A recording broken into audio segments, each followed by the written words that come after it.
Hello and welcome to biology Pathshala. Class 12th के chapter biodiversity and conservation के बारे में आज हम लोग देखेंगे। सबसे पहले हम लोग इस चैप्टर में ये देखेंगे बायोडाइवर्सिटी एंड कंजर्वेशन में हम लोग क्या क्या चीज़ के बारे में पढ़ेंगे। सबसे पहला है हमारा बायोडाइवर्सिटी क्या होती है और उसके कितने टाइप्स होते हैं। उसके बाद हम लोग देखेंगे कि रीज़न ऑफ बायोडाइवर्सिटी मींस जो बायोडाइवर्सिटी पूरी पृथ्वी पर फैली है वो किस वजह से फैली और किस तरह फैली है। उसके बाद देखेंगे loss and causes of biodiversity, किस तरह से बायोडाइवर्सिटी का लॉस हुआ है और इसके क्या क्या कारण हैं। उसके बाद हम देखेंगे बायोडाइवर्सिटी क्यों कंजर्व करनी चाहिए और बायोडाइवर्सिटी कंजर्व करने के क्या क्या टाइप्स हैं या मेथड्स हैं। सबसे पहले देखते हैं बायोडाइवर्सिटी को हम लोग बायोलॉजिकल डाइवर्सिटी भी बोलते हैं। अब डाइवर्सिटी का मतलब क्या होता है, जैसे अगर हम देखें तो हमारे यहाँ चारों तरफ क्या है, डिफरेंट लाइफ फॉर्म्स हैं और सभी लाइफ फॉर्म जो हैं वो एक दूसरे से कैसी हैं, अलग अलग हैं। हमने क्या ले लिया, एक पर्टिकुलर जगह ले ली और एक पर्टिकुलर जगह पर अगर हम देखेंगे तो हमको डिफरेंट टाइप के एनिमल्स देखने को मिलेंगे। जैसे कि अगर आप अपने घर के बाहर देखते हैं तो इंसान भी देखने को मिलता है, डॉग भी देखने को मिलता है, बफेलो भी देखने को मिलती है। ये क्या है, ये सभी लिविंग ऑर्गेनिज्म है, सारी लाइफ फॉर्म है और हर एक लाइफ फॉर्म एक दूसरे से डिफरेंट है।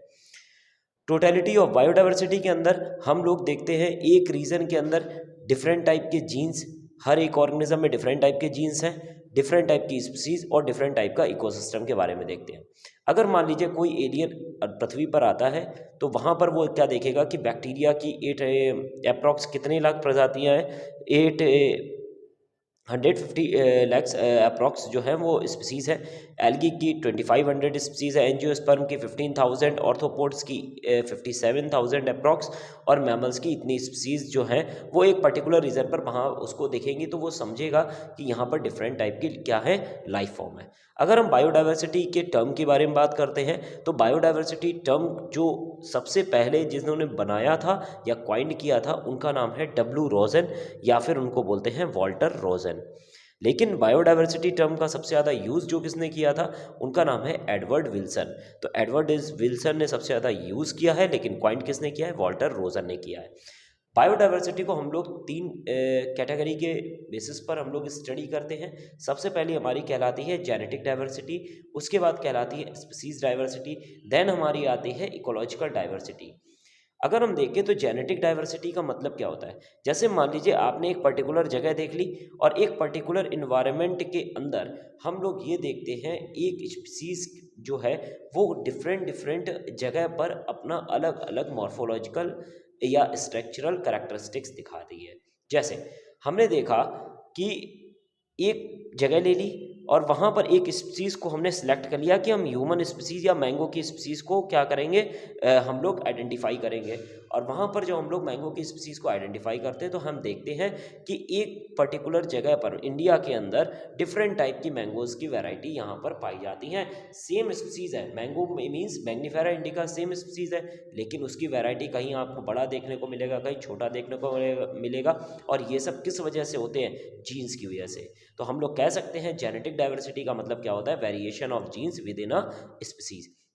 अगर हम जेनेटिक डाइवर्सिटी के बारे में बात करें, जेनेटिक डाइवर्सिटी के अंदर कई सारे वर्ड्स देखने को मिलते हैं, स्पीसीज, सब species, breeds, race, variety and forms. ये सभी के अगर हम देखें इन सभी का मतलब एक ही होता है। अगर किसी भी स्पीसीज, ब्रीड, रेसेस या वैरायटी के बीच में कोई डिफरेंस आता है और वो जीन के कारण होता है तो ये हमारी क्या कहलाती है, जेनेटिक डाइवर्सिटी कहलाती है। उसके बाद देखते हैं वेरिएशन। हम लोगों को जो वेरिएशंस एक स्पीसीज के अंदर देखने को मिलते हैं वो किस वजह से देखने को मिलते हैं, जेनेटिक कोड जो किसके बने हुए होते हैं, 4 बेसिस ऑफ न्यूक्लिक एसिड्स जो कहाँ प्रेजेंट होते हैं, 4 बेसिस जो न्यूक्लिक एसिड में प्रेजेंट होते हैं वही क्या बनाते हैं, जेनेटिक कोड, जिसकी वजह से क्या होती है, जेनेटिक डाइवर्सिटी शो होती है। इसके दो एग्जाम्पल, सबसे बेस्ट एग्जाम्पल लिए गए हिमालयन रेंजेस पर जो एक मेडिसिनल प्लांट पाया जाता है जिसका नाम है राउवोल्फिया वोमिटेरिया। ये एक केमिकल निकालता है जिसका नाम है रेस्पिरिन, जिसका पोटेंशियलिटी और कंसंट्रेशन डिफरेंट होता है। किनसे डिफरेंट होता है, जो इंडिया में या हिमालय रीजन पर डिफरेंट रीजन में अलग अलग पाई जाती है उनसे। अगर हम बात करते हैं इंडिया में, दो एग्जांपल और देखने को मिलते हैं। राइस की कितनी स्ट्रेन्स पाई जाती हैं, अप्रॉक्स 50,000 स्ट्रेन्स पाई जाती हैं, जबकि मैंगो की कितनी पाई जाती हैं, 1000 वेराइटीज़ पाई जाती हैं। और ये सभी वेराइटीज़ एक ही स्पीसीज के होने के बावजूद जीन के आधार पर एक दूसरे से डिफरेंट होती हैं। उसके बाद हम बात करते हैं स्पीसीज डाइवर्सिटी। स्पीसीज डाइवर्सिटी का मतलब क्या होता है, एक पर्टिकुलर रीजन के अंदर, मीन्स हमने क्या ले लिया, इंडिया ले लिया, इंडिया में हमने क्या ले लिया, एक पर्टिकुलर रीजन ले लिया। अब इसको दो तरह से डिफाइन कर सकते हैं, या तो हम दो अलग अलग चीज को कंपैरिजन कर लें एक पर्टिकुलर जगह पर, या फिर दो अलग अलग जगह पर एक स्पीसीज का कंपैरिजन कर लें। तो जब कभी भी स्पीसीज के आधार पर डाइवर्सिटी को देखा जाता है तो ये डाइवर्सिटी कहलाती है स्पीसीज डाइवर्सिटी। जैसे हमने एक स्पीसीज ले ली जिसका नाम है एम्फीबिया, क्या ले लिया, एम्फीबिया, और एम्फीबिया में हमने कौन सी स्पीसीज ले ली है, फ्रॉग। फ्रॉग की स्पीसीज सबसे ज़्यादा हमको वेस्टर्न घाट में देखने को मिलेगी और उससे कम हमको कहाँ देखने को मिलेगी, ईस्टर्न घाट पर। तो हमने वेस्टर्न घाट से ईस्टर्न घाट का कंपैरिजन करा, एक स्पीसीज को लेकर करा। इस तरह का कंपैरिजन जब हम लोग करते हैं तो हम लोग डाइवर्सिटी, किसी स्पीसीज के बारे में बात करते हैं तो इस तरह की डाइवर्सिटी हमारी क्या कहलाती है, स्पीसीज डाइवर्सिटी कहलाती है। थर्ड जो होता है वो हमारा थर्ड वन जो होता है उसको हम लोग बोलते हैं इकोसिस्टम डाइवर्सिटी। क्या बोलते हैं, इकोसिस्टम डाइवर्सिटी। मींस अगर हमने एक पर्टिकुलर जगह ले ली, जैसे हमने इंडिया ले लिया, इंडिया एक पर्टिकुलर जगह है, वहाँ पर डिफरेंट टाइप के हमको क्या मिलेंगे, इकोसिस्टम देखने को मिलते हैं। जब दो इकोसिस्टम के बीच में, चाहे वो पॉन्ड इकोसिस्टम हो या फिर टेरेस्ट्रियल इकोसिस्टम हो, हमने क्या ले लिया, दो इकोसिस्टम ले लिए। जब दो इकोसिस्टम के बीच में हम लोग कंपैरिजन करते हैं तो इस तरह का डाइवर्सिटी हमारी क्या कहलाती है, इकोसिस्टम डाइवर्सिटी कहलाती है। इकोसिस्टम डाइवर्सिटी को हम लोग कम्युनिटी डाइवर्सिटी भी कहते हैं, ठीक। लेकिन इकोसिस्टम डाइवर्सिटी को हम लोगों ने कम्युनिटी डाइवर्सिटी किसने बोला था, तो काउलिंग एक साइंटिस्ट है, इन्होंने बोला था, काउलिंग एक इकोलॉजिस्ट हैं जिन्होंने बोला था, ये इन्होंने बताया था कि कम्युनिटी के अंदर 3 डिफरेंट टाइप की हम लोगों को बायोडाइवर्सिटी देखने को मिलती है। सबसे पहली जो बायोडाइवर्सिटी होती है वो हमारी कौन सी होती है, अल्फा बायोडाइवर्सिटी। अगर हम देखें तो अल्फा बायोडाइवर्सिटी क्या होती है, मीन्स हमने क्या कर लिया कि इसमें हम लोग देखते हैं कि एक पर्टिकुलर एरिया में किस तरह के डिफरेंट काइंड ऑफ ऑर्गेनिज्म पाए जाते हैं। तो जब हम लोग एक पर्टिकुलर एरिया में डिफरेंट काइंड ऑफ ऑर्गेनिज्म के बारे में देखते हैं कि वहाँ पर कितनी वैरायटीज़ पाई जा रही हैं, तो इस तरह की डाइवर्सिटी हमारी क्या कहलाती है, अल्फा डाइवर्सिटी। कहीं ना कहीं अल्फा डाइवर्सिटी बिल्कुल किसके इक्वल होती है, जेनेटिक डाइवर्सिटी की तरह बिल्कुल इक्वल हमको रिप्रेजेंट करती है। ये सभी जेनेटिक डाइवर्सिटी किस वजह से होती हैं, तो जब डिफरेंस हमको किस में देखने को मिलता है, इन्वायरमेंट फैक्टर्स में देखने को मिलता है। उसके बाद अगर हम बात करें तो बीटा डाइवर्सिटी होती है। बीटा डाइवर्सिटी क्या होती है, बीटा डाइवर्सिटी सेम किस तरीके से होती है, हमारी स्पीसीज डाइवर्सिटी की जगह देखने को मिलेगी। कैसे, हमने क्या करा, दो अलग अलग जगह ले ली, हमने एक इंडिया की जगह ले ली, एक हमने अफ्रीका की जगह ले ली। दोनों बायोजोग्राफिकल रीजन अलग है लेकिन हमने हैबिटाट ले लिया सेम। ये भी हमने फॉरेस्ट हैबिटाट ले लिया, यहाँ पर भी हमने फॉरेस्ट हैबिटाट ले लिया। तो जब दो डिफरेंट जब बायोजोग्राफिकल रीजन हम लोग क्या कर लेते हैं, सेम रखते हैं बायोजोग्राफिकल रीजन, लेकिन हैबिटाट हमने क्या कर लिया, अलग अलग कर लिया। तो इस तरह जब हम लोग किसी स्पीसीज का कंपैरिजन करते हैं तो इस तरह की डाइवर्सिटी हमारी क्या कहलाती है, बीटा डाइवर्सिटी हमारी कहलाती है। जैसे हमने कोरल रीफ और इंटर टाइडियल जोन, ये दोनों ही जो हैं वो इंडिया में पाए जाते हैं, दोनों ही हमारे सी रीजन में प्रेजेंट होते हैं। तो हमने क्या कर दिया, जब हमने देखने को मिला कि कोरल रीफ में डिफरेंट स्पीसीज है और यहाँ पर डिफरेंट स्पीसीज हैं, तो जब एक बायोजोग्राफिकल रीजन हो और एक हैबिटाट का कंपैरिजन दूसरे हैबिटाट से करें तो इस तरह की डाइवर्सिटी हमारी बीटा डाइवर्सिटी कहलाती है, जो स्पीसीज डाइवर्सिटी के जस्ट इक्वल होती है। उसके बाद आती है गामा डाइवर्सिटी। हमने यहाँ पर एक बायोजोग्राफिकल रीजन लिया था और यहाँ पर हम लोग क्या लेते हैं, डिफरेंट बायोजोग्राफिकल रीजन लेंगे।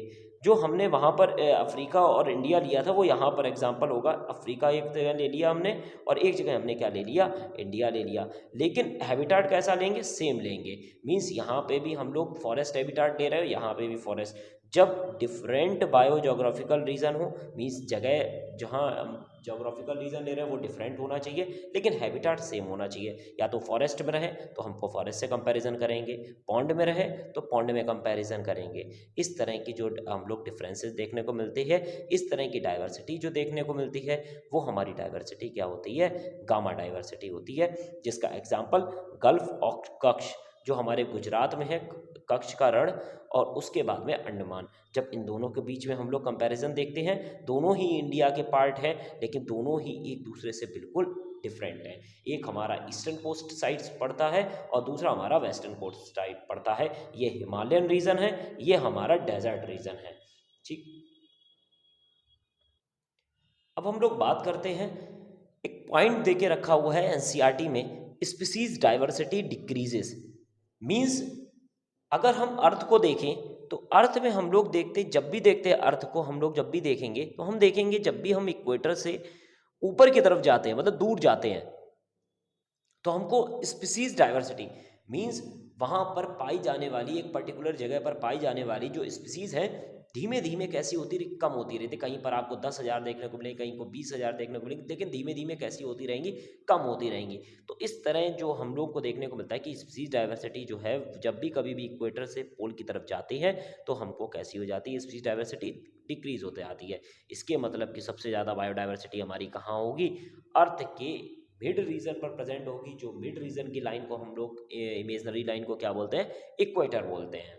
ठीक है, उसके बाद अगर हम देखें तो सबसे ज़्यादा जो दुनिया में बायोडाइवर्सिटी है वो हमें ब्राज़ील कंट्री के अंदर और साउथ अमेरिका कॉन्टिनेंट में एक फॉरेस्ट में देखने को मिलती है, जिसको बोलते हैं अमेज़न रेन फॉरेस्ट। अब एक क्वेश्चन है जो एनसीईआरटी में भी देकर रखा हुआ है और कई बार पूछा जा चुका है, यूपी बोर्ड हो चाहे सीबीएसई बोर्ड हो, कि इस पृथ्वी पर या इंडिया में कितनी स्पीसीज हैं। इस व्याप पर हम लोग देखते हैं कि इस पूरी पृथ्वी पर अगर हम देखें तो बहुत सारी स्पीसीज हैं। इन स्पीसीज को हम लोग क्या करते हैं, जब कभी भी डिस्कवर करते हैं, उनका नॉमेनक्लेचर करने के बाद, मीन्स उनको नेम देने के बाद में, साइंटिफिक नेम देने के बाद में, उसको हम लोग क्या करते हैं, एज अ रिकॉर्ड उसको रख लेते हैं कि हाँ हमको ये स्पीसीज मिल गई है। लेकिन अभी तक बहुत सारी स्पीसीज जो है वो डिस्कवर नहीं हो पाई हैं। अप्रॉक्स अगर हम बात करते हैं तो अभी तक टोटल स्पीसीज का 22% ही डिस्कवर हुआ है, जो हमें रॉबर्ट मे ने बताया था। अप्रॉक्स 1 लाख प्लांट स्पीसीज कितनी हमने बताया है, तो 1 लाख किसकी स्पीसीज, प्लांट स्पीसीज, और 3 लाख अप्रॉक्स किसकी स्पीसीज, एनिमल स्पीसीज जो है वो अभी भी डिस्कवर होना बाकी है। एक संस्था है जिसको हम लोग बोलते हैं IUCN, international union of conservation of nature, conservation of nature and natural resources. एक संस्था है जिसको हम लोग बोलते हैं IUCN, या फिर इसका पूरा नाम होता है international union of conservation of nature and the natural resources. अगर हम बात करें तो यहाँ इसमें प्लांट और एनिमल्स के बारे में बता के रखा है कि अभी तक टोटल कितनी स्पीसीज जो है वो मिल चुकी हैं, तो 1.5 मिलियन ऑफ स्पीसीज जो है वो IUCN के पास डिस्कवर्ड है। जो स्पीसीज डिस्कवर्ड हैं उनमें से 70% एनिमल है और अप्रॉक्स 22 से लेकर 30% क्या है, प्लांट है। अब इस प्लांट के अंदर हम एल्गी को भी रखते हैं, फंजाई को भी रखते हैं, ब्रायोफाइट्स भी रखते हैं, टेरिडोफाइट्स भी रखते हैं, जिम्नोस्पर्म भी रखते हैं और एंजियोस्पर्म भी रखते हैं। जो हमने 70% एनिमल्स देखे थे, अगर उसमें देखें तो 7%, अगर हम जैसे मान लीजिए उसमें 7% तो केवल और केवल क्या है, इंसेक्ट्स हैं। अगर उसमें हम देखें तो 7% क्या है, इंसेक्ट हैं। तो 70% में 7% तो केवल और केवल 10% जो केवल और केवल क्या है, इंसेक्ट्स हैं। अगर हम बात करते हैं, जैसे हम इसको एक एग्जाम्पल के तौर पे लेते हैं कि अगर मान लीजिए आप कहीं पे भी देखने गए और वहाँ पर आपको न्यू स्पीसीज मिल रही हैं, तो न्यू स्पीसीज में अगर आपको 10 एनिमल्स की स्पीसीज मिल रही हैं, तो उन एनिमल की स्पीसीज में 7 जो होंगे वो क्या होंगे, इंसेक्ट होंगे। Number of fungi are more than combination of fishes, reptiles, amphibia और मैमल्स। देखिए ये एक पाई चार्ट बना हुआ है। ये पाई चार्ट जो आपको देखने को मिल रहा है ये एनसीईआरटी में देके रखा हुआ है। वहाँ पर बताया गया है कि जो फंजाई है वो किससे ज़्यादा है, फिशेस, रेप्टाइल्स, एम्फीबियन और मैमल से ज़्यादा है। हमने 2 पाई चार्ट देके लिए हैं।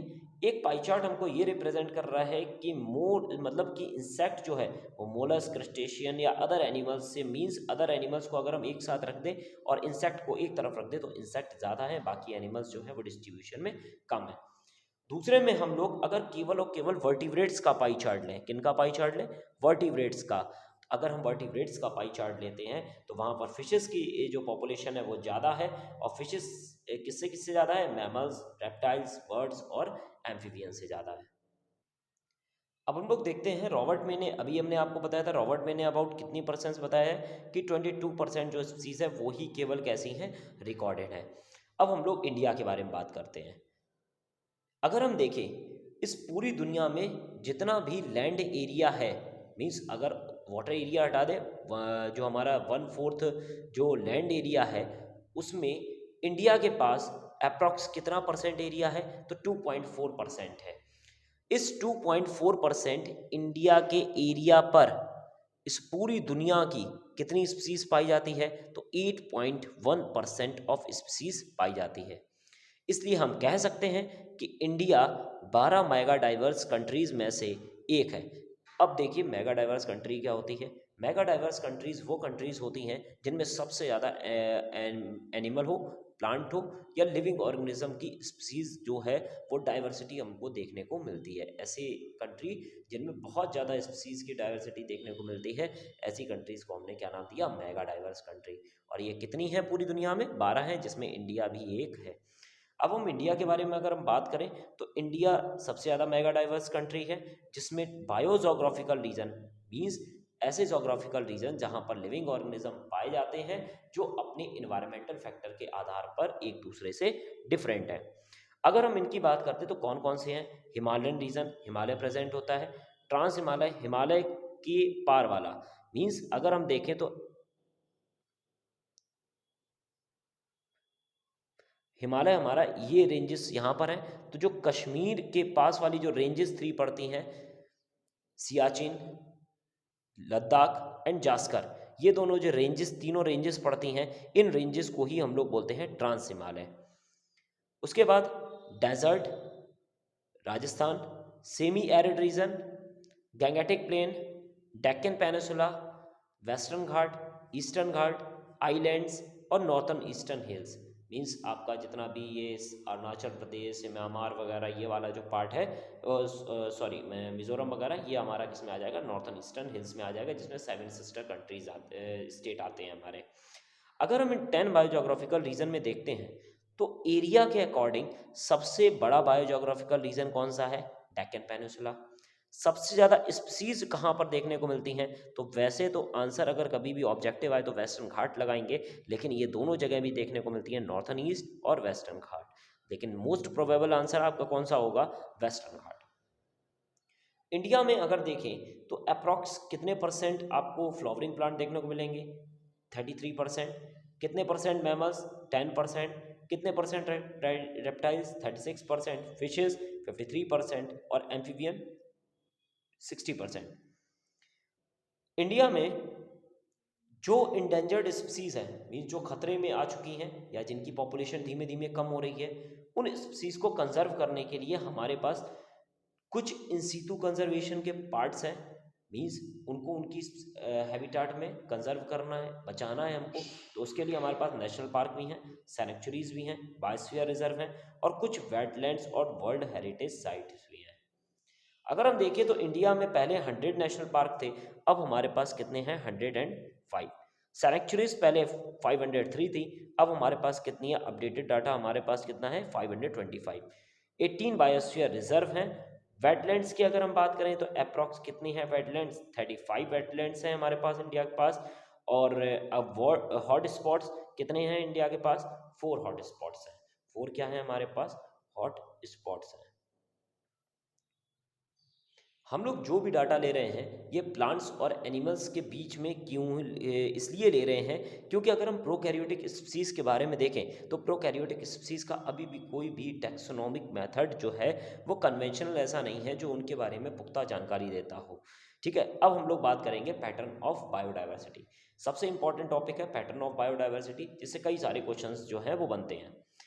इसके दो मेथड्स हैं, एक हमारा होता है लैटिट्यूडनल ग्रेडियंट, किस तरीके से लैटिट्यूड के आधार पर हम लोग देखते हैं कि डाइवर्सिटी कैसी होती है अर्थ पर, और दूसरा हमारा है species area relationship, species area relationship. सबसे पहले लैटिट्यूडनल ग्रेडियंट, हमने मान लिया ये हमारी अर्थ है, हमने मान लिया ये हमारी क्या है, अर्थ है। ठीक, इसमें ये मिड लाइन है जिसको हम लोग बोलते हैं इक्वेटर। इस इक्वेटर से अगर हम थोड़ा सा भी ऊपर जाते हैं पोल की तरफ, थोड़ा सा भी ऊपर जाते हैं पोल की तरफ, तो इक्वेटर पर जो इस साइड जाते हैं, नॉर्थ में जाएं, ये नॉर्थ पोल है हमारा, ये हमारा साउथ पोल है। अगर हम थोड़ा सा भी ऊपर नॉर्थ पोल की तरफ जाएं या साउथ पोल की तरफ जाएं तो हम देखते हैं इक्वेटर से स्पीसीज जो हैं वो जितनी भी पाई जाती थी, अगर 10,000 भी पाई जा रही हैं, तो जैसे ही हम पोल की तरफ बढ़े स्पीसीज जो हैं उनका अमाउंट डिक्रीज होना स्टार्ट हो गया है। तो हम लोगों ने पैटर्न ऑफ बायोडाइवर्सिटी में फर्स्ट जो हम लोग पढ़ रहे लैटिट्यूडल ग्रेडियंट, इसमें देखा कि स्पीसीज डाइवर्सिटी डिक्रीज होती है जब कभी भी हम लोग अवे फ्रॉम द इक्वेटर जाते हैं, चाहे इक्वेटर से नॉर्थ पोल जाएं या फिर साउथ पोल जाएं। अब इसका एग्जांपल आपको कैसे देखने को मिलेगा, सबसे ज़्यादा जो बायोडाइवर्सिटी देखने को मिलती है तो जैसे इक्वेटर जो है उसको हम लोग 0 डिग्री बोलते हैं, इससे ऊपर नॉर्थ साइड 23.5 जो डिग्री पर एक लाइन है जिसको हम लोग बोलते हैं ट्रॉपिक ऑफ कैंसर, और इधर नीचे जाएं तो 23.5 पे एक लाइन है जिसको हम लोग बोलते हैं ट्रॉपिक ऑफ कैप्रिकॉन। तो tropic of Cancer and tropic of Capricorn ये लाइन जो है वो यहाँ पर प्रेजेंट है। अब ट्रॉपिक ऑफ कैंसर और ट्रॉपिक ऑफ कैप्रिकॉन में हम लोगों को क्या देखने को मिलती है, स्पीसीज देखने को मिलती हैं कि सबसे ज़्यादा जो स्पीसीज है वो केवल इस रीजन पर प्रेजेंट है। जैसे ही हम लोग इस रीजन से ऊपर बढ़ेंगे एकदम अचानक बहुत ज़्यादा डिक्रीजमेंट स्टार्ट हो जाएगा। एग्जाम्पल के तौर पर कोलंबिया, अगर हम बात करते हैं कोलंबिया जस्ट इक्वेटर पर प्रेजेंट है और वहाँ पर कितनी वर्ड्स देखने को मिली, 1400 स्पीसीज ऑफ वर्ड्स देखने को मिली। यहाँ पर 1400 बर्ड्स नहीं है, 1400 स्पीसीज ऑफ वर्ड्स है, मीन्स वर्ड्स की स्पीसीज देखने को मिल रही है। न्यूयॉर्क जो यहाँ पर कुछ प्रेजेंट है, यहाँ पर इस जगह पर प्रेजेंट है, वहाँ पर हमने देखा 41 डिग्री पर प्रेजेंट है, 23 से ऊपर होगा तो 41 डिग्री नॉर्थ साइड में हमको केवल और केवल कितनी स्पीसीज देखने को मिली, 105 देखने को मिली। ग्रीनलैंड जो 71 डिग्री नॉर्थ पर है, मतलब बिल्कुल ऊपर है यहाँ पर, तो वहाँ पर हमको केवल और केवल बर्ड्स की कितनी देखने को मिली, 56। लेकिन जो इंडिया जो जिसकी अब आप लोग जानते होंगे ट्रॉपिक ऑफ कैंसर इंडिया के बीच में से जाता है, मीन्स हम लोग कहीं ना कहीं ट्रॉपिक के बीच वाले पार्ट है, इसीलिए हम लोग क्या कितने स्पीसीज देखने को मिल रही है, 1200 स्पीसीज देखने को मिल रही है। अमेज़न रेन फॉरेस्ट जो ब्राज़ील का पार्ट है, अगर हम अर्थ में देखें तो अर्थ में यहाँ पर हमारा साउथ अमेरिका कॉन्टिनेंट है, इस साउथ अमेरिका कॉन्टिनेंट के यहीं पर एक कंट्री है जिसको ब्राज़ील बोलते हैं, वहाँ पर एक रेन फॉरेस्ट पाया जाता है जो अप्रॉक्स 4 to 5 कंट्रीज़ में फैला हुआ है। तो हम लोग देखते हैं ब्राज़ील ये हो या फिर इक्वाडोर हो, जो साउथ अमेरिका कॉन्टिनेंट में है, वहाँ पर इस चीज़ का कुछ डाटा दे के रखा है। देखिए इस चैप्टर में जो डाटा दे के रखा हुआ है वो डाटा आपको सेम वैसा ही आपको याद करना है और सेम वैसा ही आपसे पूछा भी जाता है। प्लांट की 40,000 स्पीसीज, फिशेस की 3,000, बर्ड्स की 1,300, मैमल्स की 427 और एम्फीबिया की भी 427 स्पीसीज जो हैं वो कहाँ देखने को मिलती हैं, अमेज़न रेन फॉरेस्ट में देखने को मिलती हैं। इसी अमेज़न रेन फॉरेस्ट में अप्रॉक्स कितनी स्पीसीज पाई जाती हैं, इनवर्टिब्रेट्स की तो 1,25,000 स्पीसीज पाई जाती हैं। अब एक क्वेश्चन अराइज होता है कि यहीं पर सबसे ज़्यादा बायोडाइवर्सिटी क्यों देखने को मिली है, तो इसके 3 रीज़न दिए गए हैं। सबसे पहला रीज़न है कि बहुत साल पहले क्या आया था, आइस एज आया था। आइस एज के कारण जो अर्थ के पोल्स हैं, जो अर्थ के क्या हैं पोल्स हैं, नॉर्थ पोल्स हैं, ये साउथ पोल्स, यहाँ पर आइसेज आया तो ग्लेशिएशन स्टार्ट हो गया। क्योंकि सन रेज यहाँ पर डायरेक्ट पड़ रही थी तो यहाँ पर तो बर्फ़ पिघल गई, लेकिन यहाँ पर बर्फ़ अभी भी नहीं पिघल पाई है और टेम्परेचर जो है वो यहाँ पर सबसे कम है, यहाँ पर भी पोल पर सबसे कम है, क्योंकि सन रेज नहीं पड़ती हैं जिस कारण से स्पीसीज जो है वो यहाँ पर कम देखने को मिलती है। दूसरा रीज़न ट्रॉपिकल रीजन पर 23.5 नॉर्थ 23.5 साउथ जो हमारा ट्रॉपिकल रीजन है, यहाँ पर जो सीज़न है वो कांस्टेंट रहता है, बहुत ज़्यादा चेंजेस नहीं देखने को मिलते हैं, जिस वजह से भी यहाँ पर डाइवर्सिटी बहुत ज़्यादा है। जैसे ह्यूमन है, ह्यूमन सर्दी या गर्मी कोई भी चीज़ें चेंजेस होते हैं मौसम, उसमें कहीं ना कहीं अगर अचानक चेंजेस होते हैं, जैसे इस टाइम मौसम चेंज हो रहा है, तो वहाँ कहीं ना कहीं प्रॉब्लम क्रिएट होना स्टार्ट होती है। सेम जो थर्ड वन आपका देके रखा है ट्रॉपिक सोलर एनर्जी का देके रखा है कि सन की rays tropic of Cancer tropic of Capricorn के बीच के एरिया पर बहुत ज़्यादा पड़ती है। ज़्यादा पड़ने के कारण यहाँ पर प्रोडक्टिविटी भी ज़्यादा होगी, और जहाँ प्रोडक्टिविटी ज़्यादा होगी वहाँ पर उसको कंज्यूम करने वाले ऑर्गेनिज्म भी ज़्यादा होंगे। इस वजह से डाइवर्सिटी जो है वो लगातार कैसी होती रहती है, इंक्रीज्ड होती रहती है। अब हम लोग बात करते हैं स्पीसीज एरिया रिलेशनशिप की। स्पीसीज एरिया रिलेशनशिप किसने दिया था? तो अलेक्जेंडर वॉन हम्बोल्ट एक साइंटिस्ट हैं, या फिर हम ये बोल सकते हैं एक नेचुरलिस्ट हैं, एक इकोलॉजिस्ट हैं जो जर्मनी के रहने वाले हैं। इन्होंने एक स्पीसीज एरिया रिलेशनशिप दिया। एक मैथमेटिकल एक्सप्रेशन है ये बताने के लिए कि किस तरीके से हम एरिया बढ़ाते हैं और स्पीसीज की भी जो नंबरिंग है वो भी बढ़ती है। जैसे मान लीजिए ये अलेक्जेंडर वॉन हम्बोल्ट ये साउथ अमेरिका गए, वहाँ पर इन्होंने देखा कि जब ये छोटे से एरिया में थे तो स्पीसीज कम देखने को मिली, उससे ज़्यादा फिर एरिया इन्होंने बढ़ाया और ज़्यादा, फिर एरिया इन्होंने बढ़ाया और ज़्यादा। इस चीज़ को उन्होंने एक मैथमेटिकल एक्सप्रेशन के रूप में उन्होंने क्या किया, एक्सप्रेस किया। उन्होंने बोला कि जैसे जैसे एरिया बढ़ता जाता है स्पीसीज भी जो है वो बढ़ती जाती है। मीन्स अगर एरिया बढ़ाएंगे तो स्पीसीज बढ़ेंगी, या स्पीसीज बढ़ेगी बढ़ाना चाहते हैं तो हमें क्या बढ़ाना पड़ेगा, एरिया बढ़ाना पड़ेगा। लेकिन ये भी एक लिमिट तक होता है। इस चीज़ को अगर हम देखें, ये ग्राफ बना हुआ है, सेम ऐसे ही ग्राफ हम लोग एक प्लॉट करते हैं, लेकिन समझकर। हमने एक ग्राफ प्लॉट किया, एक एक्स एक्सिस ले ली और एक हमने वाई एक्सिस ले ली। हमने एक्स एक्सिस पर हमेशा और हमेशा क्या रखते हैं, एरिया रखते हैं, और वाई एक्सिस पर हम लोग क्या रखते हैं, स्पीसीज रखते हैं। हमने देखा कि एक्स एरिया हमने 10 किलोमीटर है, 20 है, 30 है, 40 है, और ये यहाँ पर 100 स्पीसीज, 200 स्पीसीज, 300 स्पीसीज और 400 स्पीसीज। हमने देखा कि जब 10 किलोमीटर एरिया था तो वहाँ पर हमको कितनी स्पीसीज देखने को मिली, 100 स्पीसीज देखने को मिली। धीमे धीमे एरिया बढ़ाते गए, स्पीसीज बढ़ती गई, लेकिन एक टाइम ऐसा आया कि स्पीसीज जो है वो कांस्टेंट हो गई। फिर चाहे हमने एरिया 10 से 20 कर लिया, 20 से 30 किलोमीटर पहुँच गया, 40 किलोमीटर पहुँच गया, उससे कोई फ़र्क नहीं पड़ता है। ये जो हमारी स्पीसीज है वो कैसी हो गई, कांस्टेंट हो गई। मीन्स हम अगर एरिया कितना भी बढ़ा लें, एक लिमिट के बाद में स्पीसीज जो है वो बढ़ती नहीं है। इस चीज़ को रिप्रेजेंट करने के लिए ही उन्होंने इस ग्राफ को प्लॉट किया था। इसके बाद उन्होंने इस ग्राफ के साथ में ही एक और ग्राफ बना लिया था जो लॉगरिथम बेस पर था। मीन्स लॉग, अगर हम लोग इसको समझने के लिए इसका अगर हम लोग इसकी वैल्यू देखें तो S is directly proportional, means species richness is directly proportional to area. Species richness is directly proportional to area, ये हमारा एक इक्वेशन है। लेकिन जैसे ही उन्होंने क्या किया, इसको हटाया, मीन्स जब भी हम लोग देखते हैं फिजिक्स वगैरह में डायरेक्टली प्रोपोर्शनल साइन आता है तो एक कांस्टेंट लग जाता है, जिसको हम लोग क्या बोलते हैं, यहाँ पर लिया गया C, और उसके बाद में A, और Z जो होता है ये ऊपर हमें बताता है स्लोप ऑफ लाइन। क्या बताता है, स्लोप ऑफ लाइन। तो स्लोप ऑफ लाइन जब भी हम कभी देखते हैं तो इस तरीके का कुछ ग्राफ निकल के आता है, और जब हम लोग लॉग देखते हैं, हमने क्या किया, लॉग स्केल पर जब हमने इस ग्राफ को रिप्रेजेंट किया तो हमें वैल्यू निकल के आई log S equals to log C plus Z log A। अब हम अगर बात करें तो यहाँ पर S क्या रिप्रेजेंट कर रहा है, स्पीसीज रिचनेस, A क्या रिप्रेजेंट कर रहा है, एरिया, Z को हम लोग बोलते हैं स्लोप ऑफ लाइन या फिर रिग्रेशन कॉफिशिएंट। अभी बेटा आप यही याद रख लो कि इसको Z को क्या बोलते हैं, स्लोप ऑफ लाइन, या फिर क्या बोलते हैं, रिग्रेशन कॉफिशिएंट। रिग्रेशन कॉफिशिएंट होता क्या है, जैसे अगर हम आपसे बोल दें कि यहाँ पर, जैसे हम एक और ग्राफ प्लॉट कर रहे हैं, यहाँ पर जो थीटा है ये कितना है, ये कम है। यहाँ पर अगर हम थीटा देखेंगे तो यहाँ पर क्या है, ज़्यादा है।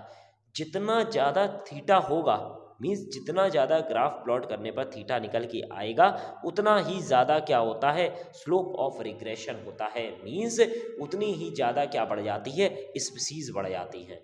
ठीक, तो जितना ज़्यादा रिग्रेशन कॉफिशिएंट होगा, इसके लिए हमको टेन थीटा का फॉर्मूला यहाँ पर लगाना होता है। लेकिन अभी हम लोग एज अ बायोलॉजी पढ़ रहे हैं तो हमको इतना नहीं देखना है, केवल और केवल ये जानना है कि Z क्या होता है, रिग्रेशन कॉफिशिएंट। मीन्स जो लाइन हम जो स्टीपर्ड खींच रहे हैं, जो ये बता रहा है कि स्पीसीज कितना बढ़ रही है एरिया से, तो इसी को हम लोग बोलते हैं रिग्रेशन कॉफिशिएंट। रिग्रेशन कॉफिशिएंट अगर हम देखें तो ये कितना कम हो सकता है, जेड की वैल्यू कितनी कम हो सकती है, तो जैसे ही हम एरिया घटाएंगे स्पीसीज भी घटेंगी, लेकिन एक लिमिट तक घटती है। मींस जेड की वैल्यू 0.1 से लेकर कितनी रहती है, 0.2 तक रहती है। अगर हम एरिया बढ़ाएंगे तो स्पीसीज बढ़ेगी, लेकिन एक लिमिट तक बढ़ेगी, जहां पर जेड की वैल्यू जो है वो 0.6 से लेकर कितनी रहती है, 1.2 तक रहती है। और ये हम लोगों को किस केस में देखने को मिलता है, बर्ड्स और मैमल्स के केस में देखने को मिलता है, जबकि डिक्रीज वाला केस हम लोगों को देखने को मिलता है बर्ड्स जो है हमारी के केस कहाँ पर है, कैलिफोर्निया में है। ठीक, अब बात करते हैं इंपॉर्टेंस ऑफ बायोडाइवर्सिटी। बायोडाइवर्सिटी की क्या इंपॉर्टेंस है और बायोडाइवर्सिटी अपने आप में क्या चीज़ रखता है। तो इकोलॉजिस्ट अगर हमको बताते हैं कि अगर कोई भी इकोसिस्टम है वो स्टेबल तभी रह सकता है जब वहाँ पर बायोडाइवर्सिटी होगी। अब बायोडाइवर्सिटी का मतलब केवल और केवल एनिमल नहीं होता है, वहाँ पर सभी हर एक ऑर्गेनिज्म का अपना एक कंट्रीब्यूशन होता है। जितनी ज़्यादा कम्युनिटी होगी, जितनी ज़्यादा डाइवर्सिटी होगी, उतना ही ज़्यादा जो है वो इकोसिस्टम जो है वो स्टेबल रहेगा, उतना ही ज़्यादा जो अगर कम होगी उतने ही कम जो है वो स्टेबल रहेगा। ठीक, इस स्टेबिलिटी के लिए क्या चाहिए, प्रोडक्टिविटी भी चाहिए, कितने क्या चाहिए, वेरिएशंस भी कम चाहिए। ये सभी चीज़ें जो हैं वो किसको इम्पोर्टेंस बनाती हैं, किसका इम्पोर्टेंस बढ़ाती हैं, तो बायोडाइवर्सिटी का इम्पोर्टेंस बढ़ाती हैं। इम्पोर्टेंस ऑफ बायोडाइवर्सिटी में हम लोग दो केसेस देखते हैं, या फिर हम लोग ये बोलते हैं कि दो साइंटिस्ट ने इम्पोर्टेंस ऑफ बायोडाइवर्सिटी को एक्सप्लेन किया था। पहला है हमारा डेविड टिलमैन और दूसरे हैं हमारे पॉल इनरिच। डेविड टिलमैन की अगर हम बात करते हैं, उन्होंने क्या किया था, उन्होंने एक बड़ा एरिया लिया था और उस बड़े एरिया को 6 प्लॉट में कन्वर्ट कर दिया था। इन सभी 6 प्लॉट में उन्होंने क्या रखी, स्पीसीज रखी। क्या रखी हैं, स्पीसीज रखी। ये सभी जो स्पीसीज हैं, ये सभी स्पीसीज जो आपको हमने 1 2 जो भी अल्फ़ाबेट है, न्यूमेरिकल फॉर्म है, ये सभी रिप्रेजेंट कर रही हैं स्पीसीज को। इन्होंने फर्स्ट प्लॉट में केवल 2 स्पीसीज रखी, सेकंड में 3 4 5 मोर देन 6 मोर देन 10। इन्होंने बोला कि जब कभी भी लेस नंबर ऑफ स्पीसीज किसी भी प्लॉट में होती हैं, और इस प्लॉट को उन्होंने इकोसिस्टम की तरह डिस्क्राइब किया। उन्होंने कहा जब किसी भी इकोसिस्टम में कम से कम स्पीसीज होती हैं तो एक स्पीसीज दूसरे पर पूरी तरीके से डिपेंड होती है, तो वो जल्दी जल्दी उसको क्या कर लेगी, कंज्यूम कर लेगी। एक टाइम आएगा कि ये जो है बिल्कुल ख़त्म हो जाएगी, और इसको जो है, इसको सरवाइव करने के लिए अब बाहर से हमको क्या देना पड़ेगा, इसको फूड प्रोवाइड करना पड़ेगा, इसको हर एक कंडीशन प्रोवाइड करनी पड़ेगी। ऐसा इकोसिस्टम कैसा होता है, लेस स्टेबल होता है, लेस सेल्फ सस्टेनेबल होता है, मीन्स अपने आप चल नहीं सकता है, इकोलॉजिकली ये बैलेंस्ड नहीं होता है, और इसको हमें बाहर से हर एक चीज़ प्रोवाइड करनी होती है।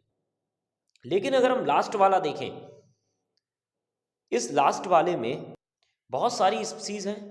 अगर इनमें से कोई एक स्पीसीज किसी वजह से एक्सटिंक्ट हो जाती है, तो दूसरी स्पीसीज जो उस पर डिपेंड थी वो उस पर ना डिपेंड होकर किसी और पर डिपेंड होती है, जिस वजह से यहाँ पर कहीं ना कहीं स्टेबिलिटी हमेशा और हमेशा रहती है। मीन्स ये कैसे रहते हैं, मोर स्टेबल रहते हैं।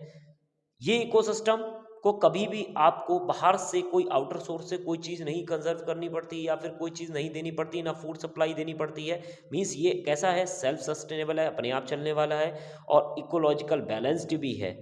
मीन्स जितनी ज़्यादा बायोडाइवर्सिटी किसी भी इकोसिस्टम में होगी, वो बायो इकोसिस्टम उतना ही ज़्यादा बैलेंस्ड होगा। वो इकोसिस्टम के अंदर जो लिविंग ऑर्गेनिज्म होंगे वो धीमे धीमे अपनी पॉपुलेशन को बढ़ाएंगे, और वो जल्दी से जल्दी क्या हो जाएगा, डेवलप कर जाएगा। अब हम बात करते हैं पॉल इनरिच की। पॉल इनरिच ने एक हाइपोथेसिस दी थी जिसका नाम है rivet popper hypothesis. Rivet popper hypothesis, देखिए उन्होंने दो चीज़ों को कंपैरिजन किया था। उन्होंने इकोसिस्टम का कंपैरिजन किया था एरोप्लेन से, एयरप्लेन से कंपैरिजन किया था। उन्होंने बोला कि जो रिवेट होते हैं, जो पंख होते हैं, इनके अगर हम कोई भी बोल्ट वगैरह को निकालें, और इन्होंने इकोसिस्टम की यूनिट क्या मांगनी थी, स्पीसीज, और एरोप्लेन की यूनिट क्या मांगी थी, रिवेट, जो पंख में लगे हुए होते हैं।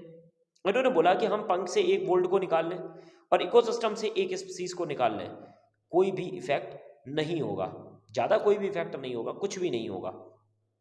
अगर एयरप्लेन से एक से या फिर 10 रिवेट निकाल लेते हैं, या फिर 10 बोल्ट निकाल लेते हैं, तो ये जो इसका जो पंख है ये कैसा हो जाएगा, वीक हो जाएगा। ये कैसा हो जाएगा, एरोप्लेन थोड़ा थोड़ा कैसा लगने लगेगा, थोड़ा डाइवर्स होने लगेगा।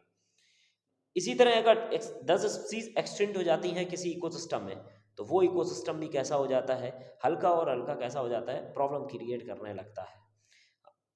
लेकिन अगर 10 से ज़्यादा अगर हमने बोल्ट निकाल दिए किसी एयरप्लेन के रिवेट से, रिवेट निकाल दिए हमने किसी पंख से उसके, तो वो कैसा हो जाएगा, वो पूरी तरीके से एयरप्लेन कैसा हो जाएगा, क्रैश हो जाएगा।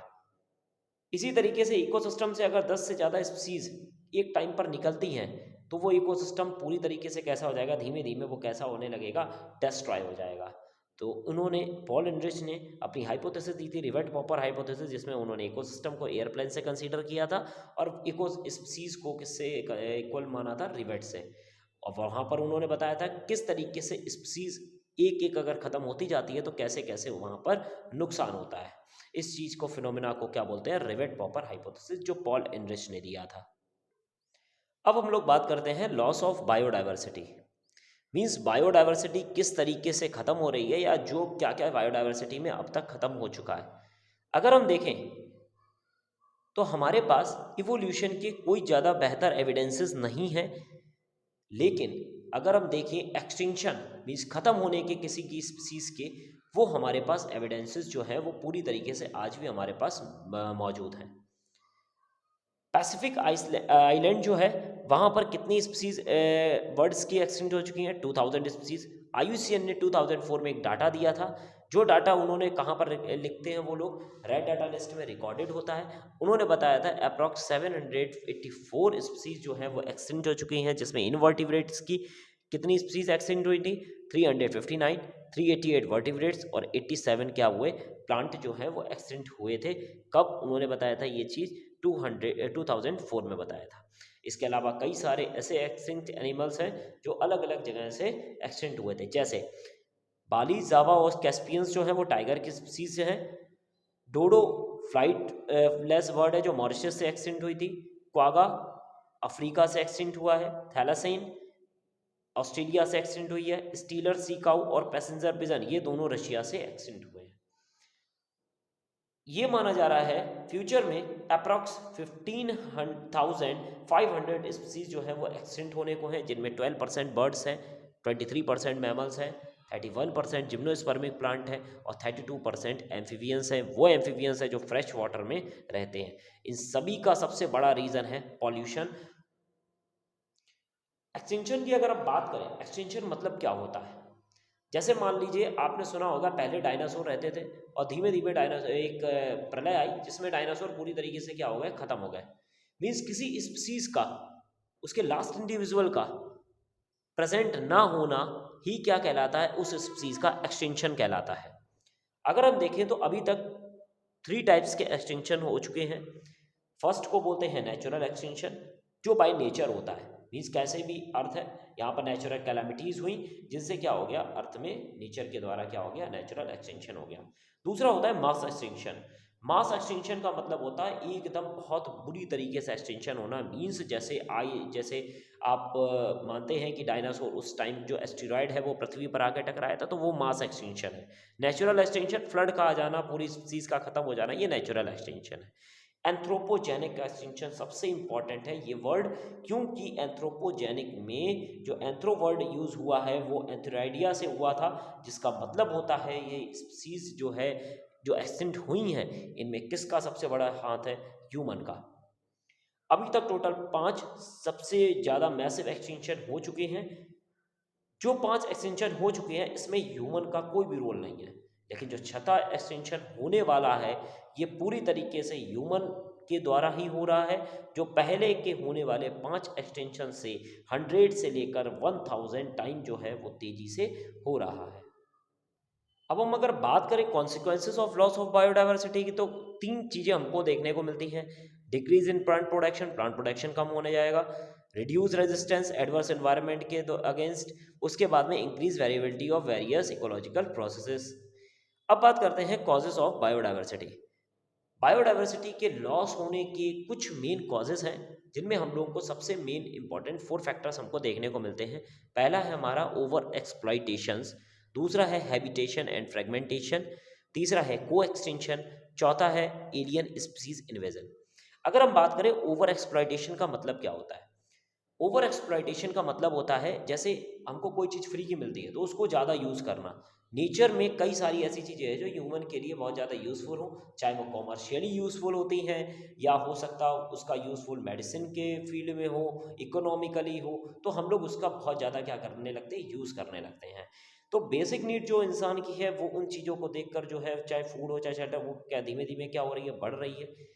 किसके अगेंस्ट बढ़ रही है, नेचुरल रिसोर्सेज के अगेंस्ट बढ़ रही है, जिसका वो सबसे ज़्यादा यूज़ कर रहे हैं, जिसकी वजह से कई सारी स्पीसीज जो है वो एक्सटिंक्ट हो चुके हैं, जिसका एग्जांपल है स्टीलर सी काऊ और पैसेंजर पिजन, ये ह्यूमन के द्वारा एक्सटिंक्ट हुए हैं। बहुत सारी मैराइन फिशेस जिनका हार्वेस्ट किया जा रहा है वो खतरे में आ चुकी हैं, जैसे समुद्र में बहुत ज़्यादा ऐसी मछली है जिनका शिकार होता है फॉर अ फूड या कॉमर्शियली उनका यूज़ के लिए शिकार हो रहा है। तो वह कई सारी स्पीसीज ऐसी स्पीसीज की क्या है, वो उस कंडीशन में आ चुकी है, एंडेंजर्ड कंडीशन में आ चुकी है। अब बात करते हैं habitat loss and fragmentation. Habitat loss and fragmentation का मतलब है किसी भी नेचुरल हैबिटाट जो ऑर्गेनिज्म का है उसको ख़त्म कर देना, या फिर उस जगह पर उनको ख़त्म करने के बाद हमने क्रॉप्स का स्टार्टिंग करी। मीन्स इसके बारे में ये बात हो रही है, जैसे अगर हम बात करें जैसे बहुत सारी जगह होती हैं जहाँ पर पहले जंगल हुआ करता था, धीमे धीमे वहाँ पर क्या स्टार्ट हुए, वहाँ पर उन पेड़ को काटा जाने लगा, वहाँ पर खेती बाड़ी स्टार्ट हुई। अब जो एनिमल्स उस जंगल में रहा करते थे वो एनिमल जो है वो धीमे धीमे क्या हो गए, उस एक्सटेंट हो चुके हैं। जैसे बोला गया है कि पहले ट्रॉपिकल रेन फॉरेस्ट कितने, पूरी दुनिया में कितना परसेंट था, 40%, 14% था, लेकिन अब वो लिमिटेड कितना रह चुका है, 6%। कहीं ना कहीं क्रॉप्स के वजह से या एग्रीकल्चर फील्ड की वजह से ये धीमे धीमे क्या हो गए, इनको ख़त्म किया जा चुका है। अब हम लोग बात करते हैं तो alien species invasion. Alien species का क्या मतलब होता है, मीन्स एक ऐसी स्पीसीज जो हमारे पर्टिकुलर हैबिटाट की नहीं है, हम उसको बाहर से लेकर आए हैं, वो बाहर से लाई हुई जो स्पीसीज है उसने हमारे यहाँ की स्पीसीज या हमारे यहाँ के इन्वायरमेंट को बहुत ज़्यादा इफेक्ट कर दिया, जिससे यहाँ की स्पीसीज जो है वो ख़त्म हो गई हैं। इसका सबसे बड़ा एग्जाम्पल है पार्थिनियम। पार्थिनियम को बोलते हैं कैरेट ग्रास, ठीक, या फिर इकॉर्निया। ये जो इकॉर्निया है ना, ये साउथ नॉर्थ अमेरिका से लाया गया था। रीज़न क्या था, ये बहुत ज़्यादा, इसके जो फ्लावर है ना बहुत ज़्यादा सुंदर होते थे, जिस वजह से उसकी सुंदरता की वजह से उसको यहाँ पर लाया गया। जब उसको यहाँ पर पॉन्ड वगैरह में लगाया गया तो इसने क्या किया, उस पॉन्ड वगैरह के एरिया को पूरा कवर कर लिया, जिससे नीचे ऑक्सीजन की डेफिशिएंसी होना स्टार्ट हो गई और कई सारे एनिमल्स जो हैं वो ख़त्म हो गए।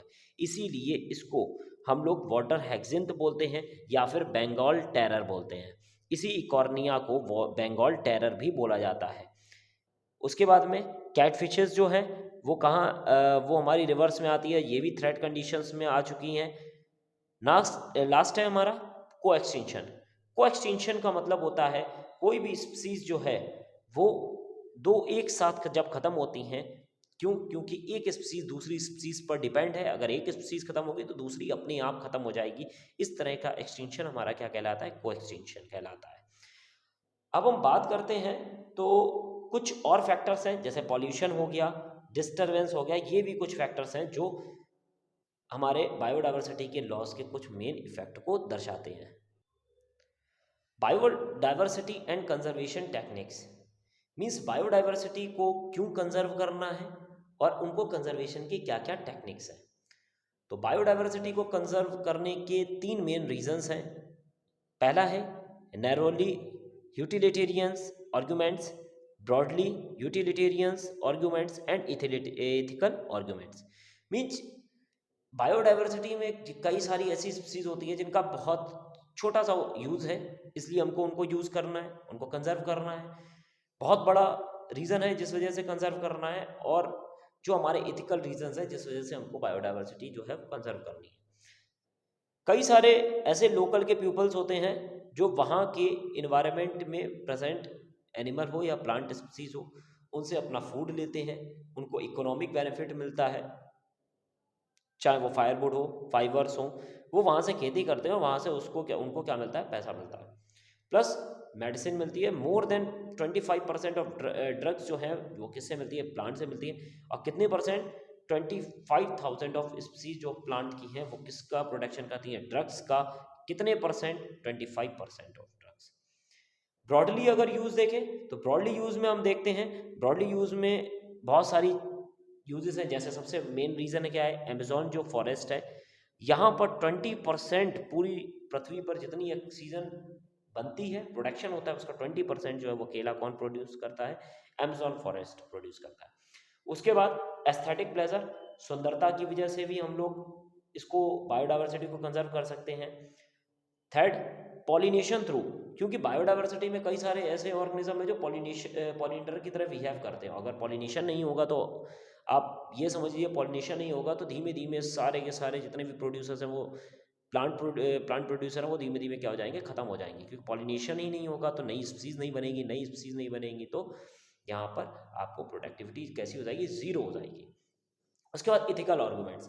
इथिकल आर्गूमेंट्स का मतलब है इस पूरी दुनिया पर कई सारे ऐसे एनिमल्स हैं, हजारों एनिमल्स ऐसे हैं जिनका कोई यूज़ नहीं है, लेकिन वो अपने आप में एक महत्व रखते हैं, चाहे भले ही वो इकोनॉमिक वैल्यू नहीं रखते हो, लेकिन अपने आप में उनकी कोई ना कोई एक इंट्रिंसिक वैल्यू जरूर होती है। इसलिए हमारी मोरल ड्यूटी है कि इन सबको क्या किया जा सके, सेव किया जा सके। कंजर्वेशन टेक्निक्स देखने से पहले हम लोग ये देखते हैं कंजर्वेशन का सबसे मेन मोटिव हमारा क्यों हुआ और कैसे स्टार्ट हुआ। अगर हम बात करते हैं तो हम लोग कंजर्वेशन के लिए किन ऑर्गेनिज्म का कंजर्वेशन करें, किन का ना करें, इसके बारे में जानकारी देती है red data book. Red data book एक बुक होती है जो IUCN या international union of natural conservation and natural resources या conservation of nature and natural resources के द्वारा मेंटेन करी जाती है, मतलब दी जाती है। इसके अंदर कुछ डॉक्यूमेंट्स होते हैं जो ऐसी स्पीसीज के बारे में जानकारी रखते हैं जो धीमे धीमे क्या हो गई, खतरे में आ चुकी हैं। उन सभी स्पीसीज को कुछ पेजेस पर लिखा जाता है और उन पेजेस का अपना एक कलर होता है। जैसे अगर ब्लैक कलर के पेजेस पर किसी भी स्पीसीज के बारे में लिखा है, मीन्स वो स्पीसीज कंफर्म क्या हो चुकी है, एक्सटिंक्ट हो चुकी है। रेड पेज पर लिखा है तो इंडेंजर्ड कंडीशन में, मतलब खतरे में है, उसकी कम जनसंख्या बची हुई है।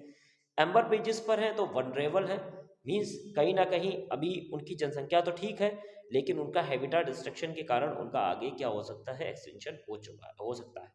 वाइट जो रेयर देखने को मिलती हैं। ग्रीन पेजेस पर ऐसी स्पीसीज देखने को मिलती हैं जो फॉर्मली कैसी हैं, इंडेंजर्ड, मतलब कि पहले खतरे में थी और अब खतरे से बाहर आ चुकी हैं। ग्रे पर अनआइडेंटिफाइड या फिर अगर हम देखें अनक्लासिफाइड वनरेबल देखने को मिलते हैं, मीन्स जिनको पहचाना तो नहीं गया है लेकिन उनकी जनसंख्या कम देखने को मिल रही है। अब हम लोग ये वर्ड्स जो हैं ये पूछे जा सकते हैं जिनके बारे में हम लोग देखेंगे। सबसे पहले एक्सटिंक्ट। एक्सटिंक्ट मतलब ऐसा टैक्सोनॉमी कैटेगरी होती है एक्सटिंक्ट जिसके अंदर उन इंडिविजुअल्स को रखा जाता है जो पूरी तरीके से खत्म हो चुके हैं, चाहे वो डोडो बर्ड हो चाहे वूली मैमोथ हो। एक्सटिंक्ट इन वाइल्ड, इसका मतलब है ये एक्सटिंक्ट होने की कगार पर है, इनको पूरी तरीके से इन्वायरमेंट में रखा तो जा रहा है लेकिन इनकी एक ही दो ब्रीड बची हुई है जिनको कैप्टिविटी या कल्टीवेशन हम लोग करते हैं। जैसे नॉर्दर्न वाइट राइनोसोरस है जिसकी दो प्रजाति बची थी, एक मेल एक फीमेल, जिसमें से एक जो है वो खत्म हो चुकी, शायद फीमेल खत्म हो गई है। क्रिटिकली इंडेंजर्ड ऐसी टैक्सोनॉमिक कैटेगरी है जो हाई एक्सटिंक्शन रिस्क पर है, मीन्स कहीं ना कहीं धीमे धीमे आगे फ्यूचर में एक्सटिंक्ट हो जाएगी। इंडेंजर्ड उनके हैबिटेट के खत्म होने की वजह से वो एक्सटिंक्शन कंडीशन में पहुंच गई, जैसे sea turtle. Vulnerable habitat destruction की वजह से पहुंच गई है लेकिन उनकी पॉपुलेशन अभी बहुत है, जैसे red panda. Near threatened future में वो एंडेंजर्ड कंडीशन या थ्रेट में आ सकती हैं, क्यों, क्योंकि उनकी पॉपुलेशन अभी ठीक है लेकिन हैबिटेट डिस्ट्रक्शन हो चुका है, जैसे शार्क हो चुका है, पॉल्यूशन के कारण ये सब चीज़ें आ सकती हैं। लीस्ट कंसर्न जिनकी पॉपुलेशन नॉर्मल है, जिनको हम लोग नहीं कंसीडर करते हैं, हर जगह देखने को मिल जाते हैं, हाउस रैट हो गया, कॉमन फ्रॉग हो गया। डाटा डेफिसिट, डाटा डेफिसिट के अंदर वो स्पीसीज रखी जाती हैं जिनके बारे में हम लोगों के पास कोई डाटा नहीं है। जैसा रॉबर्ट मैंने बताया था कि अभी 3 lakh of animal species and 1 lakh of plant species yet to be discovered, मतलब कि अभी तक खोजी जानी बाकी है। अब हम लोग बात करते हैं international efforts for conservation, means internationally क्या एफर्ट हुए हैं कंजर्वेशन को, मतलब वाइल्ड लाइफ को कंजर्व करने के लिए। तो सबसे पहले 1992 में अर्थ समिट हुआ था, एक सम्मेलन हुआ था जिसको नाम दिया गया था पृथ्वी सम्मेलन या अर्थ समिट, जो कहाँ हुआ था, रियो डी जेनरियो में हुआ था, ये हमारा ब्राज़ील में है, जिसको कन्वेंशन ऑन बायोडाइवर्सिटी बोला गया था। इसने बोला था किस तरीके से हम बायोडाइवर्सिटी को सस्टेन करेंगे, कंजर्व करेंगे, और जो कुछ भी है, जो बेनिफिट्स हैं, उनको हम लोग क्या करेंगे, जो आएंगे उनको शेयर करेंगे। मतलब कि ऐसा नहीं है एक स्पीसीज जो है वो किसी कंट्री ने कंजर्व करके रखी, उसका दूसरा यूज़ नहीं करेगा, करेगा, उसको कंजर्व दूसरा भी कर सकता है। IUCN एक पहली संस्था है जिसको international union for conservation of nature and natural resources बोला जाता है। ये इसका हेडक्वार्टर कहाँ है, मॉरिशस में है, जो स्विट्जरलैंड में है। 1984 में इसका एस्टेब्लिशमेंट हुई थी।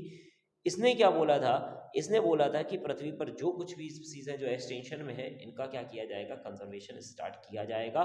अर्बन और इंडस्ट्रियल डेवलपमेंट जो है वो सबसे ज़्यादा किसी भी वाइल्ड लाइफ को सबसे ज़्यादा नुकसान पहुंचाते हैं। अगर हम देखें, IUCN साइंटिफिक एडवाइज़र भी है किसका, वर्ल्ड वाइल्ड लाइफ फंड का। अब हम लोग बात करते हैं वर्ल्ड वाइल्ड लाइफ फंड की क्या चीज़ है। वर्ल्ड वाइल्ड लाइफ फंड एक ऐसी संस्था है जिसका एस्टेब्लिशमेंट 1961 में किया गया था। कहाँ पर किया गया था, ग्लैंड में किया गया था, जो कहाँ प्रेजेंट है, स्विट्जरलैंड में प्रेजेंट है। इसका सबसे मेन चीज़ है, इसका जो सिंबल है वो जियांट पांडा है। ठीक, इसने सिंबल के रूप में किसको यूज़ किया है, जियांट पांडा को यूज़ किया है। WWF की बात करेंगे तो ये लगभग नेशनल ऑर्गेनाइजेशन के तौर पर कितने कंट्रीज़ को रिप्रेजेंट करता है, 23 कंट्रीज़ को रिप्रेजेंट करता है, जिसमें इंडिया भी एक है। अब हम बात करते हैं वर्ल्ड वाइल्ड लाइफ फंड के बारे में। अगर हम बात करें तो इंडिया में इसकी जो एस्टेब्लिशमेंट है, ये इसी की ब्रांच जो है, इंडिया में इसका एस्टेब्लिशमेंट 1969 में हुआ था, जिसका हेडक्वार्टर कहाँ है, बॉम्बे में है। इसने कई सारे प्रोजेक्ट चलाए, क्रोकोडाइल ब्रीडिंग प्रोजेक्ट चलाया, क्रेन कंजर्वेशन प्रोजेक्ट चलाया, सारस क्रेन की बात हो रही है, एंड अंडमान पिग स्टडी चलाई, ecological survey of western Ghats, sloth wear project. ये सभी जो है प्रोजेक्ट ये WWF ने चलाए, लेकिन कहाँ से, तो इंडिया से चलाए थे। उसके बाद में convention on international trades in endangered species of wild flora and fauna. ये बहुत इंपॉर्टेंट संस्था है जो ये बताती है कि किसी स्पीसीज, चाहे वो प्लांट हो चाहे वो एनिमल हो, किस तरीके से इंटरनेशनल ट्रेड के कारण उसका एक ओवर एक्सप्लॉयटेशन हो रहा है। मीन्स इंटरनेशनल किसी चीज़ की रिक्वायरमेंट बहुत ज़्यादा है, तो कहाँ से पैसे के लिए उस स्पीसीज को पूरी तरीके से या उस स्पीसीज का पूरी तरीके से एक्सटेंशन कर दिया गया है। ये कुछ ऑर्गेनाइजेशंस हैं, इन ऑर्गेनाइजेशन के फुल फॉर्म ये आपको याद रखने जरूरी है। जैसे IUCN हो गया, WWF हो गया, ये तो दो आपको याद ही हो गए। उसके बाद IBWL, ये आपको याद करना है, Indian board for wild life. उसके बाद में आपका है wild life preservation society of India, man and biosphere reserve programme वाला, यूनिप, सबसे important UNEP, UNDP United Nation development programme, ZSI और BSI। ये बहुत सिंपल है, zoological survey of India, botanical survey of India. उसके बाद में सिटीज़, जो ऊपर आपने देखा है, कन्वेंशन ऑफ इंटरनेशनल ट्रेड, यही है। उसके बाद CZRI, central arid zone research institute, जो जोधपुर में है हमारा। इंडिया में भी कुछ कंजर्वेशन एफर्ट्स किए गए हैं। इन कंजर्वेशन एफर्ट्स को समझना बहुत ज़्यादा जरूरी है। सबसे पहला है Indian board for wild life, जिसको हम लोग ने बोला IBWL। इसका मेन काम क्या होता है, नेशनल पार्क को इस्टेब्लिशमेंट करना। क्या करना, नेशनल पार्क की इस्टेब्लिशमेंट करना। उसके बाद में सबको जानकारी देना कि वाइल्ड लाइफ को किस तरीके से प्रोटेक्ट किया जाए, पब्लिक इंटरेस्ट को बढ़ाना वाइल्ड लाइफ को प्रोटेक्शन के लिए। इसके लिए सबसे पहले 1955 में एक वाइल्ड लाइफ वीक चलाया गया था, जो अक्टूबर में होता है। मीन्स अगर हम ये बोलेंगे तो पहला जो सप्ताह होता है अक्टूबर का, उसको वाइल्ड लाइफ वीक के तौर पर रिप्रेजेंट किया गया था। 1955 में इसकी शुरुआत हुई थी, तो ये पॉइंट सबसे ज़्यादा इंपॉर्टेंट है। उसके बाद 1972 वाइल्ड लाइफ प्रोटेक्शन एक्ट जो है वो इस्टेब्लिश किया गया था। 1972 में इस्टेब्लिशमेंट इसका किया गया था। इसके बाद इसके और क्या काम है IBWL के, तो हम देखते हैं ये भी कुछ काम है। Trade in rare and endangered species should be banned, means ऐसी स्पीसीज जो रेयर हैं और एंडेंजर्ड कंडीशन में, उनका ट्रेड पर बैन लगाना। नेशनल पार्क एंड सैंक्चुरीज का बनाना, जो हम पहले ही बता चुके। लेकिन कहाँ पर अभी तक ये मना था, जम्मू एंड कश्मीर में, लेकिन अब ये हर जगह जो है वो स्टार्ट हो चुका है, क्योंकि जम्मू एंड कश्मीर में 370 हट चुकी है। तो उसके बाद national wild life action plan, ये भी स्टार्ट किया गया है इंडिया में। उसके बाद में natural history society, Bombay natural history society, ये पॉइंट भी आपको याद रखना चाहिए। Natural history society of Bombay और wild life preservation society of India, ये दोनों ही कंजर्वेशन ऑफ वाइल्ड लाइफ के लिए इंपॉर्टेंट है, जिसमें इसका जो हेडक्वार्टर है वो 1958 में देहरादून में एस्टेब्लिश किया गया था। Botanical survey of India and geological survey of India, ये बॉटेनी मतलब मीन्स प्लांट और एनिमल के सर्वे के लिए होते हैं, जो यूके में भी इसका बोर्ड है। National bureau of plant and animal fish and genetic resources, means ये प्लांट एनिमल और फिश की जीन्स के लिए भी इसका इम्पोर्टेंट यूज़ है। अब हम लोग बात करते हैं कंजर्वेशन टेक्निक्स की। जो कंजर्वेशन कई सारी एजेंसीज हम लोगों ने पढ़ा था, वो दो प्रकार से कंजर्वेशन करवाती बायोडाइवर्सिटी का, एक इन सीटू कंजर्वेशन होता है तो दूसरा क्या होता है, ex situ. In situ conservation का मतलब क्या होता है, किसी भी स्पीसीज को आपको कंजर्व करना है जहां पर वो स्पीसीज उसका नेचुरल एनवायरनमेंट है, जहां वो रहती है, अगर उसी के इन्वायरमेंट में जहां वो रहती है वहीं पर उसको रख कर उसका ध्यान रखा जाए, उसकी देख रेख करी जाए, तो इस तरह का कंजर्वेशन कहलाता है इन सीटू कंजर्वेशन। लेकिन अगर कोई स्पीसीज कहीं रहती है, आप उसको वहां से, या मीन्स राजस्थान में कोई स्पीसीज इंडेंजर्ड कंडीशन में, हम उसको वहां से कानपुर ले आए, तो ये इस तरह का जो कंजर्वेशन है, ये कंजर्वेशन है लेकिन कैसा है, एक्स सीटू कंजर्वेशन है। इन सीटू कंजर्वेशन के कुछ एग्जांपल्स हैं, national park, sanctuaries, biosphere reserve, hotspot, इसके अलावा वेटलैंड्स, ये सभी जो एग्जांपल्स हैं, और सैक्रेड ग्रुप्स, जिनको नहीं हम लोग बोलते हैं पवित्र गुफाएं हैं या पवित्र झीलें हैं, ये सभी किसके एग्जांपल्स हैं, इन सीटू कंजर्वेशन के एग्जांपल्स हैं। ठीक है, अब बात करते हैं in situ conservation. In situ conservation means animal का कंजर्वेशन उसके नेचुरल एनवायरनमेंट में होकर होता है। इन सीटू कंजर्वेशन को दूसरे नाम से जानते हैं ऑन साइट कंजर्वेशन या फिर conservation of genetic resources. It provide living laboratories. अगर हम इन सीटू कंजर्वेशन की बात करें तो इन सीटू कंजर्वेशन में वहीं पर रखकर हो रहा है, मीन्स अगर हमें कोई भी चीज़ उसकी बढ़ानी है, पॉपुलेशन बढ़ानी है, हम उसमें अंदर कोई चेंजमेंट करना चाहते हैं उसके एनवायरनमेंट में या हैबिटेट में, तो हमको वो उसी इन्वायरमेंट में करना है, मीन्स हमारी वो लेबोरेटरी है। जिस तरीके से लेबोरेटरी में हम कुछ इन्वेंशंस करते हैं, वहीं पर भी हम लोग क्या कर रहे हैं, डिस्कवरी कर रहे हैं, कुछ देख रहे हैं एक्सपेरिमेंट करके, तो वो भी हमारी क्या है, लिविंग लेबोरेटरी है। इसके कुछ एडवांटेजेस है और कुछ डिसएडवांटेजेस हैं। सबसे पहले एडवांटेजेस को देखते हैं। सबसे बड़ा जो एडवांटेज है उसके हैबिटेट को अडेप्ट करना है। स्पीसीज को अगर वहीं रखेंगे तो एक दूसरे से वो कांटेक्ट में रहते हैं, नेचुरल हैबिटेट मेंटेन्ड रहता है, खर्चा कम होता है, मीन्स लेस एक्सपेंसिव है, आसानी से उसको मैनेज किया जा सकता है। इंटरेस्ट ऑफ इंडिजीनियस प्रोजेक्ट में पीपल, मीन्स वहीं के लोकल पीपल भी उसको करने में इंटरेस्ट लेते हैं। जबकि डिसएडवांटेजेस है, बहुत ज़्यादा क्या कहते हैं, एरिया फ्रेगमेंटेशन हो रहा है। जब वो पहले से ही इंडेंजर्ड कंडीशन में आ चुकी हैं तभी तो हम उनको कंजर्व कर रहे हैं, और अगर वहीं पर ही रखेंगे तो वो ड्रामेटिकली लगातार उनका डिक्रीजमेंट हो जाएगा, अगर वहाँ पर लॉस ऑफ बायोडाइवर्सिटी लगातार चलती रहती है। अगर स्पीसीज कम है या फिर खतरा है तो उनमें इंटर स्पेसिफिक कंपटीशन आ जाएगा। क्यों? क्योंकि एक स्पीसीज बहुत ज़्यादा, एक स्पीसीज बहुत कम है, तो फिर ये क्या करेगी, इसको किल करने के लिए जाएगी, तो इंटर स्पेसिफिक कंपटीशन स्टार्ट हो जाएगा। इसके लिए सबसे पहला एग्जांपल हमने देखा नेशनल पार्क। नेशनल पार्क एक ऐसा प्रोटेक्टेड एरिया होता है जहां पर फॉरेस्ट्री, ग्रेजिंग, कल्टीवेशन ये कुछ भी नहीं हो सकता है। इसकी बाउंड्रीज वेल मार्क्ड होती है, मतलब कि एक पूरी तरीके से घेरा होता है जिसको पूरी तरीके से बंद कर दिया, इसी के अंदर ही एनिमल कंजर्व रहता है। इंडिया में अप्रॉक्स 105 से ज़्यादा नेशनल पार्क हैं, और कुछ नेशनल पार्क के बारे में हम लोग नाम भी देखेंगे, जैसे अंडमान निकोबार में Campbell national park, Mount Harriet national park, Rani Jhansi national park और बटन, चाहे नॉर्थ बटन नेशनल पार्क हो चाहे साउथ बटन हो, इनमें कैंपबेल आप अच्छे से याद रखिएगा। नेक्स्ट है आंध्र प्रदेश। आंध्र प्रदेश में राजीव गांधी नेशनल पार्क और वेंकटेश्वरा नेशनल पार्क। राजीव गांधी आप इसमें याद रख लीजिएगा। सबसे ज़्यादा इंपॉर्टेंट जो याद रखने वाले हैं वो यहाँ से हैं। अरुणाचल प्रदेश नामधापा नेशनल पार्क, असम काजीरंगा, सबसे वन हॉर्न राइनो के लिए है, काजीरंगा हमारा हो गया, मानस हो गया नेशनल पार्क। गुजरात याद रखना है, असम और गुजरात में गिर नेशनल पार्क है, gulf of Kutch national park है। हरियाणा में कालेश्वर नेशनल पार्क या Sultanpur national park. Himachal Pradesh pin valley आप याद रखना, ठीक है। जम्मू कश्मीर दांचीगम सबसे ज़्यादा पूछा जा सकता है, दांचीगम। कर्नाटक बांदीपुर कुंद्रेमुख, ये दो नेशनल पार्क ये इंपॉर्टेंट है।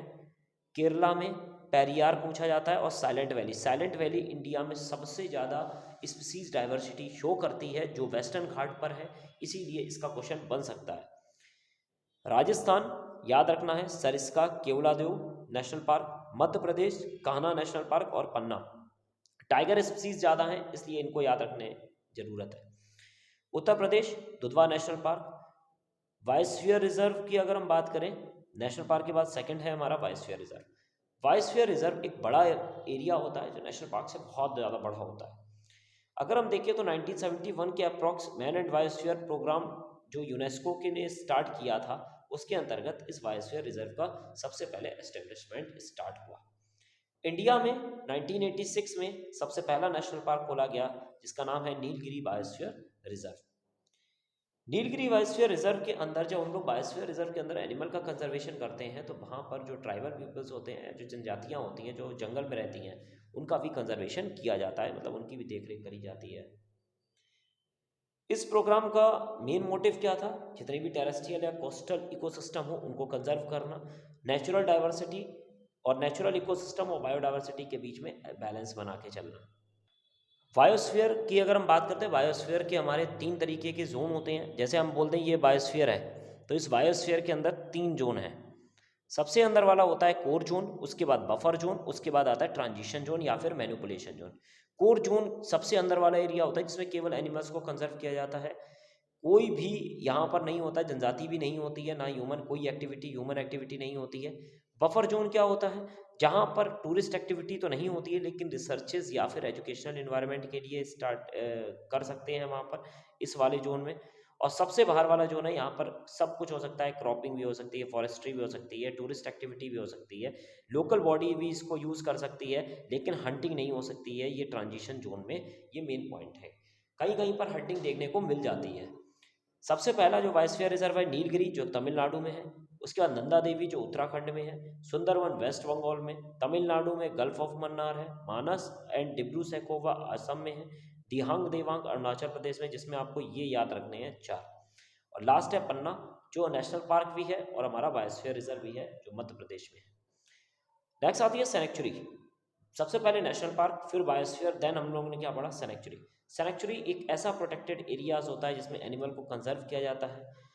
ह्यूमन एक्टिविटीज़ यहाँ पर अलाउ होती है, जहाँ नेशनल पार्क में बिल्कुल नहीं होती। यहाँ पर जैसे नहीं, हम लोगों ने मूवीज़ वगैरह में देखते हैं, लाल चंदन वगैरह की लकड़ी लोग काटते हैं, तो वहाँ पर एक लिमिटेड अमाउंट में काट सकते हैं।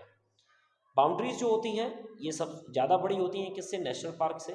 यहाँ पर कैप्चरिंग, किलिंग और पॉचिंग ये प्रोहिबिटेड होती है। कौन कौन सी वाइल्ड लाइफ सेंचुरीज हैं इंडिया में? तो सबसे पहले भरतपुर वाइल्ड लाइफ सेंचुरी जो राजस्थान में है, चिल्का लेक उड़ीसा में है, गिर गुजरात में है, ये कुछ नाम आपको याद रखना है। Periyar wild life sanctuaries Kerala में है। टूरिस्ट यहाँ पर अलाउ नहीं होता है, और अलाउ होता है तो केवल एजुकेशनल के लिए। Main objective wild life sanctuaries का है ताकि वहाँ के लोगों को ये बता सके कि किस तरीके से एनिमल के साथ में ट्रीट करना चाहिए। उसके बाद है हॉट स्पॉट्स। हॉट स्पॉट जो होते हैं वो हाई एंडेमिज्म या हाई स्पीसीज रिच एरिया होते हैं, जो अगर हम देखें तो 35 हॉट स्पॉट्स हैं पूरी दुनिया में, और जिनमें 4 जो हैं वो इंडिया में हैं। सबसे पहला हिमालय रीजन वाला, इंडो बर्मा बीच में वाला हमारा, उसके बाद वेस्टर्न घाट, उसके बाद में सुंडालैंड। अगर हम देखें तो बायोडाइवर्सिटी हॉट स्पॉट ये एक टर्म है जो हॉट स्पॉट के साथ बायोडाइवर्सिटी को जोड़ा गया है। ये पूरी दुनिया का लगभग कितना एरिया कवर करता है? 2% एरिया को कवर करता है। अभी तक जितने भी मास एक्सटिंक्शन हो चुके हैं उनसे अगर कंपैरिजन करा जाए, तो अगर हम हॉट स्पॉट में एनिमल्स को कंजर्व करते हैं तो आने वाला मास एक्सटिंक्शन से हम कितनी स्पीसीज को बचा सकते हैं? 30% स्पीसीज को क्या कर सकते हैं? बचा सकते हैं। लास्ट आता है रामसर साइट। रामसर साइट क्या होती है कि ये एक पानी का ऐसा क्षेत्र जो पूरी तरीके से लैंड एरिया द्वारा कवर होता है, इसको हम लोग बोलते हैं वेटलैंड। इसी वेटलैंड को कंजर्व करने के लिए ईरान देश में एक जगह है रामसर, वहाँ पर एक समिट हुआ था, एक सम्मेलन हुआ था, इसीलिए इसको रामसर साइट बोलते हैं या फिर रामसर सम्मेलन बोलते हैं, जो 1971 में हुआ था। इंडिया में अप्रॉक्स कितनी साइट्स है? 37 साइट्स है। इंडिया में सबसे पहली साइट जो है वो एक्सटिंक्ट, जब इसका एक्सटेंशन स्टार्ट हुआ था तब आई थी, 1975 में आई थी। हर साल 2 फरवरी को हम लोग रामसर डे मनाते हैं। ये स्टार्टिंग कब हुई थी? 1997 में हुई थी।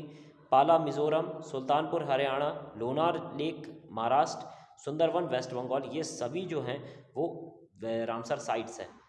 2023 में 52 एनिवर्सरी मनाई गई थी रामसर साइट्स की।